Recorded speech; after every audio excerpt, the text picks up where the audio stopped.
আজ দুপুরে রান্না করছি তেলাপিয়া মাছ ভুনা। বড় বড় সাইজের তেলাপিয়া হলে কিন্তু বেশ ভালো লাগে। তো এখানে পেঁয়াজ আর একটু আদা রসুন বাটা দিয়ে সুন্দর করে কষিয়ে নিয়েছি। সাথে লবণ, হলুদ, মরিচের গুঁড়া, জিরার গুঁড়া, ধনিয়ার গুঁড়া সবকিছু দিয়ে কষিয়েছি। আর এখানে যে মাছটা ভেজে নিয়েছি হালকা, এই মাছটা আমার ছোট ছেলের জন্য দিব। ও তো কোনো মাছই খেতে চায় না, ভাজা মাছ দিয়ে দেখি খায় কিনা, তাই জন্য ওর জন্য এক পিস ভেজে রেখেছি। এখন এই যে মাছের মশলাটা কষানো হয়ে গেছে, পরিমাণ মতো জল দিয়ে ঢেকে দিয়েছি। তো এখন ঝোলটা ফুটে উঠেছে, ভাজা মাছগুলো কিন্তু দিয়ে দিব। টাটকা তেলাপিয়া হলে কিন্তু কাঁচা মাছও রান্না করা যায়, তবে আমি আজকে হালকা একটু ভেজে নিয়েছি।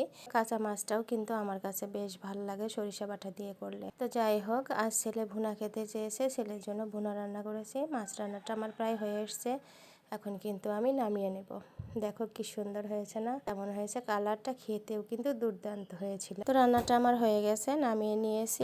আজ দুপুরে কি কি রান্না বান্না হলো চলো দেখে নি।